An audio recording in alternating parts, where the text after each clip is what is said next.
right here. Ison cover-up may not be a comet. And then they go on in the video to show you pictures of Ison that was taken. Let me see if I can find them here on the little display there.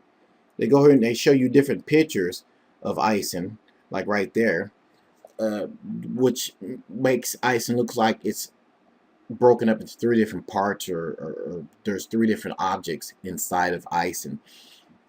First of all, guys, Ison is nothing more than a comet. It's a underperforming comet right now. It's not even performing the way the government, has hyped it to be. Now, Comet Ison is getting brighter slowly. There's nothing spectacular about Comet Ison at all. It's just a comet coming into our inner solar system. And I'll show you the latest picture from Comet Ison here shortly. But this person here in this video says that it may not be a comet, and people are saying now that it could be UFOs coming in. I'm sorry, guys, but enough is enough. I wasn't even going to make this video. Comet Ison is nothing more than a comet, plain and simple. And to help show you that real fast, here's the latest picture of Comet Ison. As you can see here, now I'm going to take that latest picture and I'm going to turn it into a heat map. Now, we all know what a heat map is. It shows all the heat signatures in a video, the heat sources. It shows the sources of the heat coming from whatever is in the picture.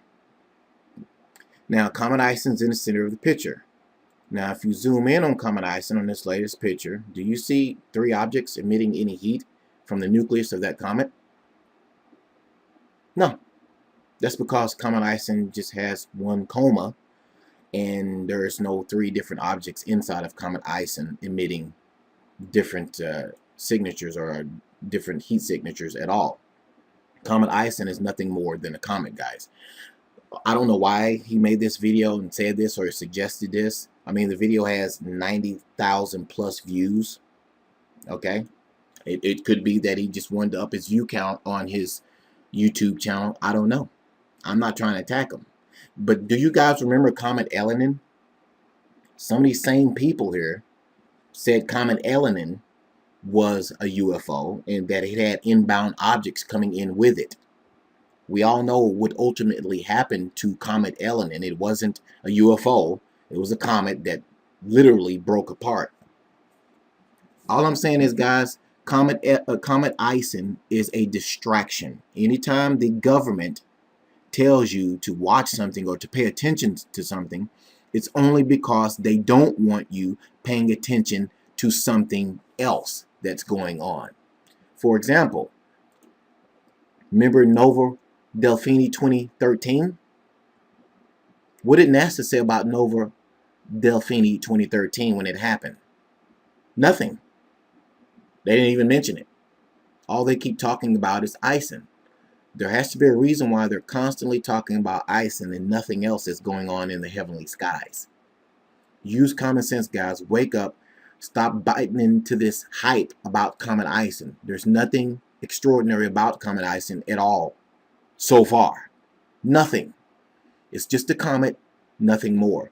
Now, I'm going to take you on over to a video that somebody did by the name of Messier Hunter. I suggest you guys subscribe to his channel. The link is under this video. He explains exactly why in the picture you saw what you saw, the three different looking objects in the picture. He explains that to you because it's nothing more than common sense, guys. Stop biting into the hype of Comet Ison, guys. Comet Ison is a distraction. Pay attention to everything else that's going on with this country. And also, use common sense, stock up on food and water, because you never know when they're going to pull another false flag, like a quote-unquote EMP attack.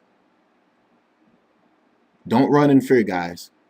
Repent, turn your lives over to Jesus Christ, and I assure you everything will get better, and you'll definitely know what to do. Thanks for watching. God bless. Hi folks, just going to clear up a couple quick points of confusion here on the Comet Ison parallax video I did last. We're going to take a look here first at the individual exposures that made up the stacked image. So you can see in each exposure there's just one nucleus which forms a line in all of the exposures. The coma and the nucleus are indeed visible in all of the individual exposures, but there's only one nucleus, one coma, one tail in each of the exposures.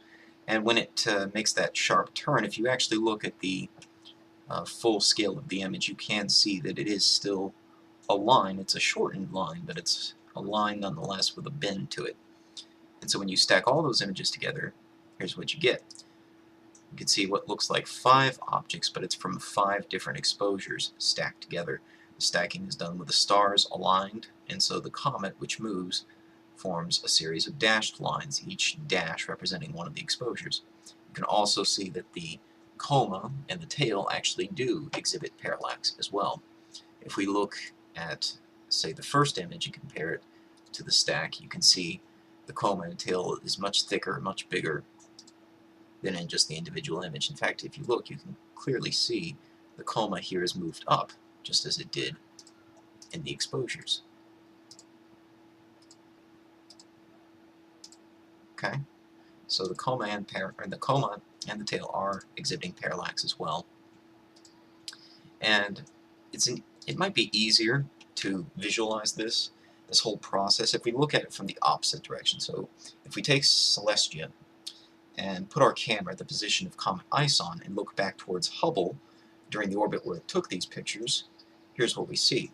Now you can see I trace out the line of Hubble's motion over that period of time, and it forms the same bend. It makes more sense now, though, doesn't it? Because you can see Hubble orbiting Earth. Earth is moving relative to Ison. Hubble is moving with Earth, but Hubble's also orbiting Earth. And if you overlay all these motions, you can see that it does indeed form the same angle that we saw in the comet's motion. That's all that's really happening here. This is the parallax occurring from Hubble orbiting Earth. If you were at a stationary point on Earth and watching Ison, say right about here, sorry it moves kind of fast, but you can kind of see it would form a straight line if you were just a stationary observer on Earth. But Hubble is not a stationary observer on